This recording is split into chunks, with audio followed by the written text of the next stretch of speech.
தற்போது கிடைத்துள்ள அண்மை செய்தி, பள்ளிகளில் ஆன்மீக நிகழ்ச்சிகள் நடத்தக்கூடாது என்று தற்போது பள்ளிக் கல்வித்துறை உத்தரவு பிறப்பித்திருக்கிறது. இதை அண்மை செய்தியாக பார்க்கின்றோம். இது குறித்த கூடுதல் தகவல்களை விரிவாக தருவதற்காக செய்தியாளர் கீதன் இணைப்பில் இருக்கிறார். வணக்கம் கீதன், இது குறித்தான விரிவான தகவல்களை பதிவு பண்ணுங்க.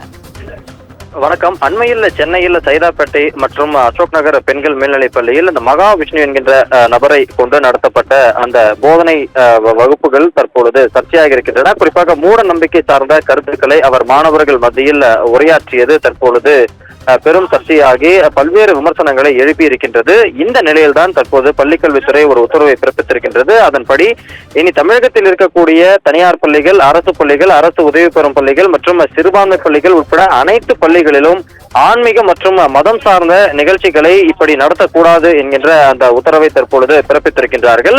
அதே போல இந்த மகாவிஷ்ணு விவகாரம் தொடர்பாக பள்ளிக்கல்வித்துறை இயக்குனர் கண்ணப்பன் 5 நாட்களுக்குள் அறிக்கையை சமர்ப்பிக்க வேண்டும் என்கின்ற அந்த உத்தரவையும் பள்ளிக்கல்வித்துறை செயலாளர் பிறப்பித்திருக்கின்றார். இந்த அறிக்கையின் அடிப்படையில் அடுத்ததாக இந்த தலைமை ஆசிரியர்கள் மற்றும் ஆசிரியர்கள் மீது துறை ரீதியான நடவடிக்கைகள் எடுப்பதற்கும் பள்ளிக்கல்வித்துறை முடிவு செய்திருக்கின்றது. அதன்படி இனி வரக்கூடிய காலங்களில் மதம் சார்ந்த நிகழ்ச்சிகளை நடத்தினால் பள்ளிக்கல்வித்துறை சார்பில் கடுமையான நடவடிக்கை எடுக்கப்படும் என்பதும் பள்ளிக்கல்வித்துறை செயலாளருடைய உத்தரவாக இருக்கின்றது. தகவலுக்கு நன்றி கீதன்.